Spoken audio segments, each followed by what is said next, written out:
नमस्कार साथियों, आप सभी का स्वागत है स्टडी फॉर टेट में। अगर आप UP TET, C TET, super TET या डी ट्रिपल एस बी या किसी भी शिक्षक भर्ती की तैयारी कर रहे हैं, तो ये वीडियो आपके लिए बेहद महत्वपूर्ण है। आज की इस वीडियो में हम यूपी टेट हिंदी भाषा 1 के प्रीवियस ईयर क्वेश्चंस को विस्तार से समझेंगे। हम केवल सही उत्तर ही नहीं देखेंगे, बल्कि प्रत्येक प्रश्न की संपूर्ण व्याख्या, महत्वपूर्ण नियम और परीक्षा में पूछे जाने वाले ट्रिक्स को भी जानेंगे। इस वीडियो को अंत तक जरूर देखें, क्योंकि पिछले वर्षों के प्रश्नों से आपको परीक्षा के पैटर्न, महत्वपूर्ण टॉपिक्स और प्रश्नों के स्तर को समझने में काफी मदद मिलेगी। साथ ही मैं आपको एक ऐसी शॉर्ट ट्रिक्स और एक्सलेशंस के साथ बताऊंगा जो आने वाली परीक्षाओं में आपके लिए बहुत उपयोगी साबित होंगे। तो बिना समय गवाए आइए शुरू करते हैं यूपी टेट हिंदी भाषा 1 के प्रीवियस ईयर क्वेश्चंस को, जो 2018 से संबंधित है।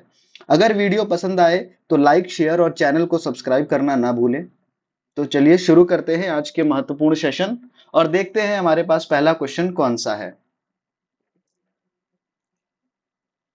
हमारे पास पहला क्वेश्चन जो है वो है, कवि और उसकी रचना का कौन सा जोड़ा सही नहीं है। बेटा नहीं के बारे में पूछ रहा है अगेन।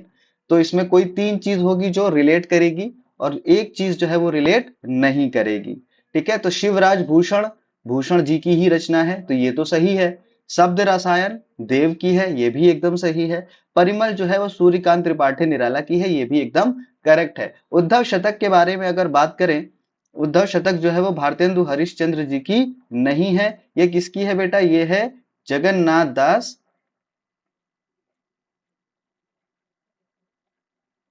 जगन्नाथ दास रत्नाकर। ठीक है, किसकी है? जगन्नाथ दास रत्नाकर की है। इसलिए ये जो ऑप्शन है हमारा सही हो जाएगा इस क्वेश्चन के लिए। समझ में आ गया? चलिए अगले क्वेश्चन की तरफ मूव ऑन करते हैं। लेखक और उसकी कृति के युग्म में कौन सा युग्म जो है वो गलत है? ठीक है, सेम चीज वही है उसमें जो पिछले क्वेश्चन में हमने फाइंड आउट किया था, वही हमें इसमें भी फाइंड आउट करना है। ठीक है, वोल्गा से गंगा, राहुल सांकृत्यायन। बेटा राहुल सांकृत्यायन घुमक्कड़ी जीवन और दर्शन शास्त्र के बारे में लिखते थे, तो वोल्गा से गंगा उनकी एक रचना है। सूरज का सातवां घोड़ा धर्मवीर भारती। आधी दुनिया को पता होगा कि सूरज का सातवां घोड़ा किसकी है बेटा? धर्मवीर भारती की है। आर्यों का आद्य देश डॉक्टर संपूर्णानंद, ये भी इनकी ही रचना है, तो ये भी एक करेक्ट है।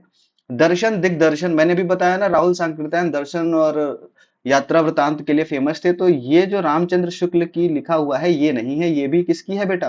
राहुल सांकृत्यायन जी की है। ठीक है, राहुल सांकृत्यायन। ठीक है, तो ये ऑप्शन हमारा इस क्वेश्चन के लिए सही हो जाएगा, ऑप्शन डी। समझ में आ गई बात? चलिए क्वेश्चन नंबर 3 देखते हैं। विराम चिन्ह की दृष्टि से कौन सा वाक्य अशुद्ध है? कौन सा वाक्य जो है वो अशुद्ध है? वह ईमानदार, परिश्रमी, कर्मठ और मृदुभाषी है। मतलब कॉमा भी लगे हुए हैं और पूर्ण विराम भी लगा है, तो ये सेंटेंस एकदम सही है, ये अशुद्ध नहीं है। उसके पास धन वैभव, योजक चिन्ह का भी प्रयोग है, कॉमा भी लगा हुआ है, नौकर चाकर आदि सब कुछ था, पूर्ण विराम भी है, तो ये भी सेंटेंस जो है वो कंप्लीट सही है, अशुद्ध नहीं है। हाँ मेरा यही विचार है, इस क्वेश्चन में देखिए थोड़ा सा मिसिंग है। क्या मिसिंग है? इसमें लिखा हुआ है हाँ मेरा यही विचार है। ठीक है, तो हाँ के बाद कॉमा लगेगा, फिर आएगा हाँ मेरा यही विचार है। ठीक है, ये एकदम करेक्ट तरीका है इस सेंटेंस को लिखने का। ठीक है, आप हमारे घर आना चाहते हैं, कॉमा तो आइए, ठहरना चाहते हैं तो ठहरिए, ये भी सेंटेंस एकदम करेक्ट है। इस क्वेश्चन का जो राइट आंसर हो जाएगा वो बेटा होगा हाँ मेरा यही विचार है, ये अशुद्ध है। ठीक है, तो ऑप्शन सी जो है इस क्वेश्चन के लिए राइट हो जाएगा। कौन सा शब्द भिन्न अर्थ और प्रकृति का है? यानी तीनों का, चार चार ऑप्शन दिए हुए हैं हमें, इसमें से कोई तीन वर्ड ऐसे होंगे जिनका मीनिंग सेम होगा, एक जो है वो डिफरेंट है, हमें उसी को फाइंड आउट करना है। चिरंतन, शाश्वत और सनातन, और लास्ट है अधुनातन। ठीक है बेटा, बात समझ में आ रही है? तो अब हम बात करें चिरंतन, शाश्वत और सनातन, इन तीनों की जो मीनिंग है बेटा वो सेम है। ठीक है, मतलब क्या होता है इसका कि लंबे समय तक, लंबे समय तक या फिर लंबे समय से चले आ रहे, चले आ रहे सतत काल। ठीक है, सतत काल। ठीक है, इन तीनों की मीनिंग क्या है बेटा? लंबे समय से चले आ रहे सतत काल। जबकि अधुनातन का क्या अर्थ है बेटा? आज तक का घटित काल। आज तक का घटित काल। ठीक है, आज तक का घटित काल। तो इसका जो मीनिंग है वो डिफरेंट है बाकी तीनों से, तो यही हमारा राइट ऑप्शन भी हो जाएगा। बात समझ में आ रही है बेटा? चलिए, अर्वाचीन शब्द का विलोम क्या होगा? अर्वाचीन, तो सब हमें मीनिंग पता होगी तो हम इजिली इसका विलोम भी फाइंड आउट कर पाएंगे। अर्वाचीन का मतलब होता है बेटा नवीन। क्या मीनिंग होता है इसका? नवीन। नवीन का मतलब नया। ठीक है, तो नया का अपोजिट क्या होगा? पुराना या प्राचीन। ठीक है, तो प्राचीन हमारा इसका राइट आंसर हो जाएगा। बात समझ में आ रही है? अद्यतन, अधुनातन अभी हमने पीछे भी पढ़ा था, सनातन, ये सब तो काल की बातें हो गई। ठीक है, व्याकरण की दृष्टि से कौन सा शब्द अशुद्ध है? व्याकरण की दृष्टि से कौन सा शब्द जो है वो अशुद्ध है? विरहणी, ठीक है, गृहिणी, विभीषण या जगत गुरु। देखिए, विरहणी जो है वो इसका राइट आंसर हो जाएगा, ये अशुद्ध लिखा हुआ है। इसका करेक्ट वे क्या होता है बेटा लिखने का? मैं बताता हूं, विरहणी। ठीक है, विरहिणी, इस तरीके से इसको लिखा जाता है। तो यहाँ पर छोटी की मात्रा जो है वो मिसिंग है, इसलिए ये अशुद्ध हो गया। ठीक है, समझ में आ गया? बाकी सारे सही लिखे हुए हैं, विभीषण, जगत गुरु, गृहिणी। निम्न में से कौन सा युग्म गलत है? गलत युग्म को हमें छांटना है। लुटिया डुबोना, सारा काम चौपट होना, सब्ज बाग दिखलाना, हरा भरा करना, मुट्ठी गर्म करना, रिश्वत देना, माका लाल, साहसी व्यक्ति। तो साहसी व्यक्ति सही है। ठीक है, मुट्ठी गर्म करना रिश्वत देना होता है, और लुटिया डूबना का क्या है? सारा काम चौपट होना। लेकिन सब्ज बाग दिखलाना का जो ये मीनिंग लिखा हुआ है ये गलत है। सब्ज बाग दिखलाने का बेटा मीनिंग क्या होता है? मैं बताता हूं आपको। सब्ज बाग का होता है लालच देकर, लालच देकर बहकाना। ठीक है, लालच देकर बहकाने को कहते हैं सब्जबाग दिखलाना। जैसे छोटे बच्चे को टॉफी दिखा करके लोग जो है किडनैप कर लेते हैं, तो वो उसको सब्जबाग दिखलाते हैं, बच्चा जो है मोहित हो जाता है, फिर उसके साथ उनके साथ जाने को तैयार हो जाता है। हालांकि आजकल अवेयरनेस प्रोग्राम स्कूल्स में सिखाए जा रहे हैं, तो बच्चे आजकल के भी अपडेट हो चुके हैं। ठीक है, चलिए, मेरी भव बाधा हरो राधा नाग रिसोए, दोहे में कौन सा अलंकार है? प्रश्न 8 की तरफ हम बढ़ेंगे बेटा। ठीक है, मेरी भव बाधा हरो राधा नागरी सोए, दोहे में कौन सा अलंकार है? तो इसका ऑप्शन बेटा जो विवादित था, सी एंड डी रूप से देखा जाए, श्लेष और रूपक दोनों ही देखने को मिलते हैं। इसको थोड़ा विस्तार से समझते हैं। देखिए, श्लेष अलंकार क्या कहता है कि श्लेष अलंकार के अंतर्गत शब्द का एक ही अर्थ होता है जो दो या दो से अधिक पक्षों में लागू होता है, तथा उनके पर्यायवाची शब्दों के प्रयुक्त होने पर भी ये अर्थ अपरिवर्तित रहते हैं, यानी शब्द जो है, अर्थ जो है वो उसका चेंज नहीं होता। जैसे यहाँ पर बिहारी राधा की वंदना करते हुए उनसे अपनी सांसारिक बाधाओं के निवारण की प्रार्थना कर रहे हैं, साथ ही में राधा की महिमा का वर्णन करते हुए कहते हैं कि नगरों में विचरने वाली कृष्ण की प्रिय राधा, तुम मेरी सभी सांसारिक कठिनाइयों का नाश करो, क्योंकि तुम्हारी केवल परछाई की छाया मात्र से ही श्याम की छवि हरित हो उठती है। अर्थात वे उमंग के सागर में डूब जाते हैं। दूसरे अर्थ के संदर्भ में अगर बात करें तो राधा के स्मरण मात्र से ही व्यक्ति के प्रेमाध्यात्म का विराट वातावरण उपलब्ध होता है, जहां वह मोक्ष रूपी आनंद में डूब जाता है।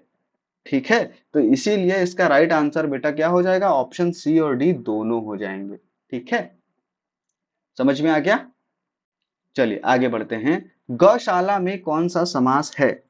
ठीक है, अगर हम इसका समास विग्रह करते हैं, गौशाला यानी गाय के लिए, गाय के लिए शाला।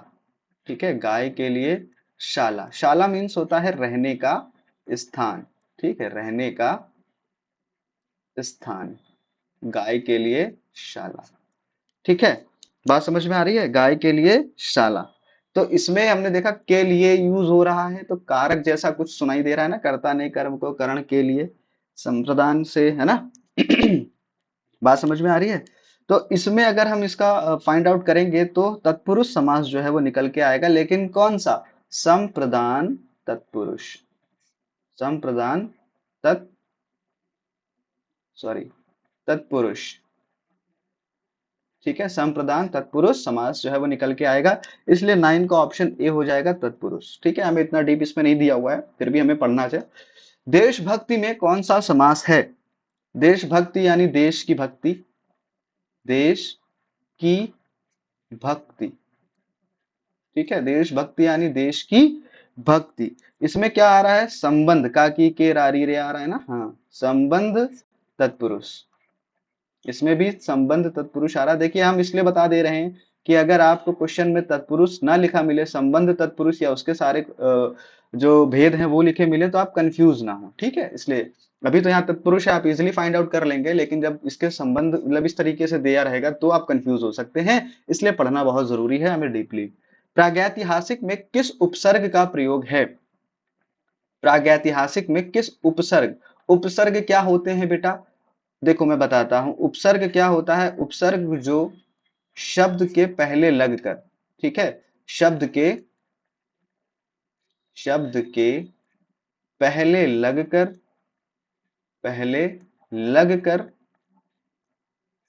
उसके अर्थ में परिवर्तन कर देते हैं। क्या करते हैं? उसके अर्थ में परिवर्तन कर देते हैं, अर्थ में परिवर्तन कर देते हैं। ठीक है, तो उसे हम उपसर्ग कहते हैं। प्रत्यय क्या होता है? जो प्रत्येक शब्द के बाद में लग के उसके अर्थ का परिवर्तन कर देते हैं। बात समझ में आ रही है? तो इसमें हमें फाइंड आउट करना है कि उसमें उपसर्ग क्या लगा हुआ है। ठीक है, चलिए देखते हैं। प्राक है, प्राग है, प्रा है या प्रागैति है? तो प्रागैति तो बिल्कुल ही नहीं है। ठीक है, प्रा भी नहीं है, प्राग भी नहीं है। प्राक जो है वो इसका उपसर्ग है, प्राक अलग कर देंगे तो ऐतिहासिक हमें सब देखने को मिल जाएगा। ठीक है, समझ में आ गया बेटा? यहाँ पर अगर संधि की बात करें तो कौन सी संधि सुनाई दे रही है? व्यंजन संधि जो है वो दिखाई दे रही है, व्यंजन संधि। ठीक है, प्राक प्लस ऐतिहासिक। तुलसीदास कविता किसकी है? क्वेश्चन नंबर 12 बताइए। तुलसीदास जो है बेटा वो सूर्यकांत त्रिपाठी निराला की है। ठीक है, कब आई थी? 1938 में ये कविता उन्होंने लॉन्च करी थी। ठीक है, और इस कविता को, तुलसीदास को सबसे कठिन कविताओं में से एक माना जाता है। ठीक है, सबसे कठिन कविताओं में से एक माना जाता है, सबसे कठिन कविता। ठीक है बेटा, बात समझ में आ गई? चलिए आगे बढ़ते हैं। बहिष्कार का संधि विच्छेद क्या होगा? बहिष्कार का संधि विच्छेद अगर हम करें तो बनेगा बेटा बहि प्लस कार। ये हमने पिछली वीडियो में भी ये संधि आई थी जिसमें ये श जो है वो फॉर्म हो रहा था। ठीक है, तो बही यानी विसर्ग लगा हुआ है, तो आप आसानी से पता कर लेंगे कौन सी संधि है, विसर्ग संधि है। विसर्ग संधि है और संधि विच्छेद भी आपको पता चल गया है, बही धन कार। तो बही धन कार यानी ऑप्शन सी हो जाएगा क्वेश्चन नंबर 13 का। समझ में आ गया बेटा? चलिए इसी तरीके से इजिली हमें एलिमिनेट करने हैं क्वेश्चंस को। वैदेही वनवास किसकी रचना है? ठीक है, वैदेही वनवास जो है बेटा वो रामधारी सिंह दिनकर की है, मैथिली शरण गुप्त की है, श्रीधर पाठक की है या अयोध्या सिंह उपाध्याय हरिऔध की है? तो वैदेही वनवास जो है वो अयोध्या सिंह उपाध्याय हरिऔध की है। ठीक है, वैदेही वनवास अयोध्या सिंह उपाध्याय हरिऔध। चलिए, निम्न में से पुल्लिंग शब्द का चयन कीजिए। देखिए स्त्रीलिंग और पुल्लिंग शब्दों को फाइंड आउट करना इतना आसान है, मैं क्या बताऊं आपको। देखिए इसको अगर फाइंड आउट करना है आपको तो आप उससे संबंधित सेंटेंस बना लीजिए। ठीक है, पुल्लिंग पूछा है, ठीक, पुल्लिंग अगर पूछा है तो जैसे पहिया है, लिखावट है, पखावज है या मझधार है, इन सबसे एक एक सेंटेंस बनाइए, आपको स्त्रीलिंग और पुल्लिंग का आसानी से पता चल जाएगा। ठीक है, पुल्लिंग शब्द जैसे अगर पहिया लें तो अगर हम बोले पहिया गिर गया, ठीक, तो ये तो सुनने में सही लग रहा है, लेकिन अगर बोले पहिया गिर गई, ठीक है, तो गिर गई तो सुनने में थोड़ा सा ऑड लग रहा है, इसीलिए ये पुल्लिंग शब्दों में शामिल हो जाएगा और ऑप्शन की तरफ आपको जाने की ही जरूरत नहीं है। ठीक है, स्पष्टता देखिए। देखिए ये क्वेश्चन जो है वो हमें क्या कहता है कि ये पैराग्राफ आपको दिया हुआ है। ठीक है, पैराग्राफ से आगे के दो क्वेश्चन आपको फाइंड आउट करने हैं। तो मैंने आपको पिछली वीडियो में भी बताया था हमें पैराग्राफ पढ़ना नहीं है, पहले हम क्वेश्चन की तरफ जाएंगे। ठीक है, संप्रेषण कला क्या नहीं है? ठीक है, संप्रेषण कला क्या नहीं है। तो संप्रेषण कला बेटा अगर बताएं तो इसमें अगर हम पढ़ते हैं तो संप्रेषण कला का विकास किया था, ठीक है, हाँ, अपने विचारों और भावनाओं को व्यक्त करना ही संप्रेषण कला है, यानी अलंकरण की बात कर रहे हैं, ठीक है, अलंकरण करना ही संप्रेषण कला होती है। कितने अच्छे ढंग से आप रिप्रेजेंट कर पा रहे हैं, ठीक है। तो 16 का ऑप्शन ए हो जाएगा, ठीक है। यहाँ पर यहाँ से देखते हैं ना, हाँ, विषय अच्छी पकड़ और प्रभावशाली भाषा में अपने विचारों और भावनाओं को व्यक्त करना ही संप्रेषण कला होती है, ठीक है। तो पूछ रहा है क्या नहीं है ना, नहीं है मतलब आत्मविश्वास होगी तो संप्रेषण कला आपकी इजीली हो जाएगी। प्रभावशाली भाषा है तो भाई संप्रेषण कला में वो दिखाई देगी, ठीक है। विचारों और भावनाओं को व्यक्त करना, ये तीनों चीजें शामिल है, अलंकरण जो है वो शामिल नहीं होता है, ठीक है। अलंकरण से हम लिखित रूप से चीजों को सुंदर बना सकते हैं, ठीक है। संप्रेषण कला का विकास किससे होता है, तो ये क्वेश्चन में मिल जाएगा, संप्रेषण कला का विकास किससे होता है, ठीक है। तो हम पढ़ते हैं ऑप्शन, अभ्यास, भाषण, अनायास या विषय की अच्छी पकड़। देखिए इसमें एक सेंटेंस लिखा हुआ है कि निरंतर अभ्यास से निखारी जा सकती है, ठीक है। तो अभ्यास इसका राइट आंसर हो जाएगा, ठीक है। क्वेश्चन में यहाँ पर देखिए मैंने इसको नहीं वर्ड थोड़ा अंडर एस्टिमेट कर दिया था, जिसकी वजह से इसका एक्सप्लेनेशन मिल गया था आपको, ठीक है। हाँ, तो इसीलिए क्वेश्चंस को आपको अच्छे से एलिमिनेट करना है, अच्छे से पढ़ना है। निम्न में से संयुक्त व्यंजन कौन सा नहीं है। संयुक्त व्यंजन की अगर बात करें तो आपको पता होगा संयुक्त व्यंजन होते कौन कौन से हैं। संयुक्त व्यंजन होते हैं बेटा क्ष, त्र, ज्ञ और श्र, ये चार होते हैं। तो पूछ रहा है कौन सा नहीं है, तो जो चारों में नहीं है वो टिक कर दो। छ, त्र, ज्ञ है, श्र नहीं है, श्र की जगह यह है, तो यह इसका राइट आंसर हो जाएगा, ठीक है। चलिए, मृत्युंजय पद में कौन सा समास है। क्वेश्चन नंबर 19 शेष के मृत्युंजय पद में कौन सा समास है। मृत्युंजय पद का समास विग्रह करते हैं तो मृत्यु पर विजय प्राप्त करने वाले को मृत्युंजय कहते हैं। मृत्यु पर विजय प्राप्त करने वाले, ठीक है। और इसमें हम किसी थर्ड पर्सन को इंक्लूड करते हैं अर्थात शिव, ठीक है। शिव जी के बारे में बात हो रही है जिन्होंने विष का प्याला पिया था और उन्होंने मृत्यु को मात दे दी थी, विजय प्राप्त कर ली थी उस पे, ठीक है। तो मृत्यु पर विजय प्राप्त करने वाले अर्थात शिव, मतलब क्या हुआ कि जब दो शब्द मिलकर किसी तीसरे का विशेषण बन जाए, ठीक है। कोई दो शब्द मिलकर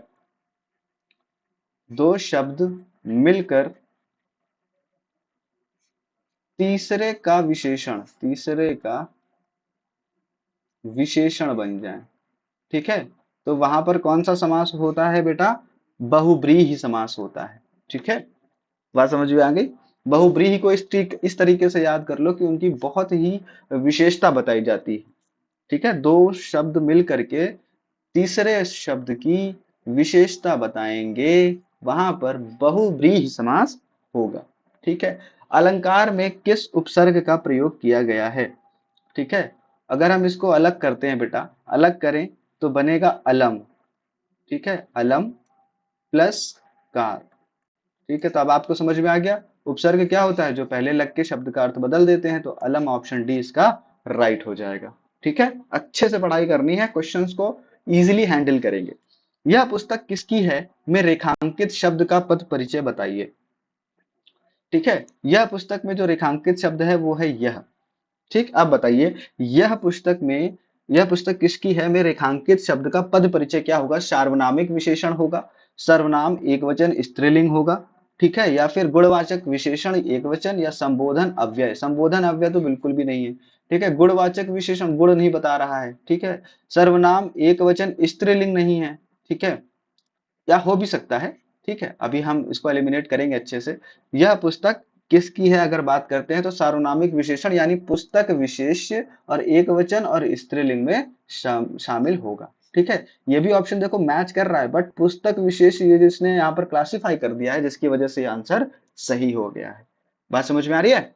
चलिए, विश्लेषण शब्द का प्रयोग, सॉरी, विलोम क्या होगा, आप सभी को पता होगा। विश्लेषण का आता है संश्लेषण, है ना, संश्लेषण, संश्लेषण है कहीं पर, ऑप्शन बी, ठीक है। बात समझ में आ गई, इतनी इजीली क्वेश्चन है। जिनका उच्चारण ऊपर के दांतों पर जीभ लगाने से होता है उन्हें क्या कहते हैं। जिनका उच्चारण ऊपर के दांतों पर होता है बेटा, उन्हें हम क्या कहते हैं? दंत कहते हैं। ठीक है, ऊपर के दांतों पर लगाएंगे तो दंत ही तो बोलेंगे। और एग्जाम्पल में क्या आ जाती है बेटा? त वर्ग की ध्वनियों को शामिल किया जाता है, त वर्ग की ध्वनियों को। ठीक, त वर्ग की ध्वनियों को शामिल करेंगे। ठीक है, बात समझ में आ गई? चलिए देखिए अगला क्वेश्चन, निम्नलिखित में से ऊष्म व्यंजन कौन से हैं? ऊष्म व्यंजन आपने पढ़ रखे होंगे, जब व्यंजनों का क्लासिफिकेशन आपने पढ़ा होगा तो आपने पढ़ा होगा ये तो, इसमें स्वर भी शामिल है, तो स्वर तो बिल्कुल भी नहीं होंगे। ठीक है, व्यंजन की बात कर रहा है। च छ ज नहीं, ये भी गलत है। य र ल ये भी नहीं है। श श श और ह जो है वो ऊष्म व्यंजनों में काउंट किए जाते हैं। 24 का ऑप्शन ए करेक्ट हो जाएगा। अत्यधिक का विलोम क्या होगा? आपको पता है अत्यधिक का विलोम? अत्याधिक कतई नहीं, ये तो सिमिलर है। अनधीर नहीं, ये भी गलत है। अनधीन बिल्कुल नहीं। अत्यल्प, ठीक है, अत्यधिक का विलोम पूछा है ना, तो इसमें देखो अल्प वर्ड यूज हो रहा है। अल्प मतलब होता है कम। ठीक है, तो यही राइट हमारा आंसर हो जाएगा। रित का विलोम क्या होता है? ठीक है, विलोम जानने के लिए सबसे पहले हम मीनिंग जानेंगे। तो रित का अर्थ क्या होता है बेटा? सही, ठीक है, सत्य और व्यवस्थित बोलते हैं। सत्य, सही और व्यवस्थित। ठीक है, तो इसका विलोम क्या हो जाएगा? विलोम हो जाएगा बेटा असत्य, है ना, असत्य, गलत या फिर अव्यवस्थित। और ये जो तीनों वर्ड हैं इनकी मीनिंग जो है बेटा मिलती है अनृत में। ठीक है, रित का अनृत, समझ में आ गया? इसकी मीनिंग है ये सारी। संकल्प शब्द में उपसर्ग बताइए। उपसर्ग बताने के लिए भी हमें इसका विच्छेद करना पड़ेगा। तो विच्छेद जब हम करेंगे, सम धन कल्प। ठीक है, तो सम मिल गया हमें उपसर्ग, सम है कहीं पर? Option A. ठीक है, 27 का ए राइट आंसर हो जाएगा, सम धन कल्प, संकल्प। मुझसे खड़ा भी नहीं हुआ जाता, इस वाक्य का वाच्य है? भाववाच्य, कर्मवाच्य, कृतवाच्य या अन्य? देखिए 28 में मुझसे खड़ा भी नहीं हुआ जाता, इसका तो आप पिछली वीडियो में भी एक भाववाच्य का आया था। ठीक है, मुझसे उठा नहीं जाता, मुझसे दौड़ा नहीं जाता, ये सब भाववाच्य के एग्जाम्पल हैं। इसको हम थोड़ा एक्सप्लेन समझते हैं। क्रिया के जिस रूप से यह ज्ञात हो कि वाक्य में क्रिया द्वारा संपादित विधान का विषय कर्ता कर्म भाव है, वाच्य कहते हैं उसको। ठीक, क्रिया का ऐसा रूपांतरण जिससे वाक्य में भाव की प्रधानता का बोध होता हो, उसे भाववाच्य कहते हैं। यहाँ पर भाववाची है ना, मुझसे खड़ा नहीं हुआ जा रहा। ठीक है, वो अपने शरीर की दुर्बलता का भाव व्यक्त कर रहा है। ठीक है, मुझसे खड़ा भी नहीं हुआ जाता, इस वाक्य में अस्वस्थता रूपी भाव की प्रधानता है, अतः यहाँ पर भाववाच्य का होना निश्चित है। बात समझ में आ गई? समझ में आ गया ना? चलिए आगे बढ़ते हैं। तद्भव और उसके तत्सम का कौन सा मेल गलत है? ठीक है, तत्सम और तद्भव का कौन सा मेल जो है वो गलत है? ठीक है, लौह लोहा ये तो सही है।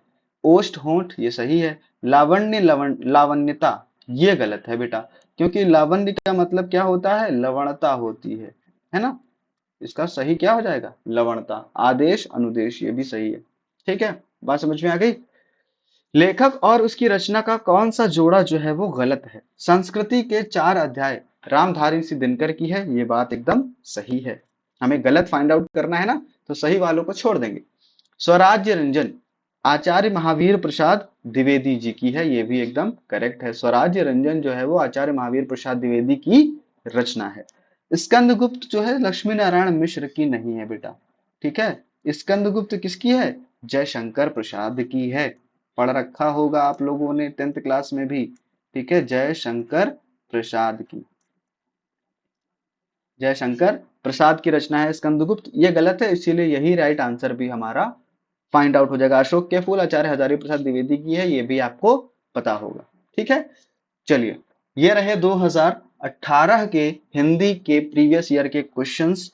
और मैं उम्मीद करता हूं आपको वीडियो पसंद आया होगा, और अगर पसंद आया है तो प्लीज लाइक शेयर करना ना भूलें और चैनल को सब्सक्राइब करें ताकि वीडियो आपको सबसे पहले मिले। क्योंकि पेपर जो है वो अगले ही महीने है, तो तैयारी को थोड़ा जोरों शोरों से करेंगे, जिससे हमारे ऊपर से ये यूपी टेट का जो क्लियरेंस का बोझ है वो हट जाए, क्योंकि हम सुपर टेट की तैयारी को बेहतर ढंग से अंजाम दे सकें। तो चलिए आज के लिए इतना ही, मिलते हैं अगली वीडियो में। आप सभी का वीडियो देखने के लिए शुक्रिया।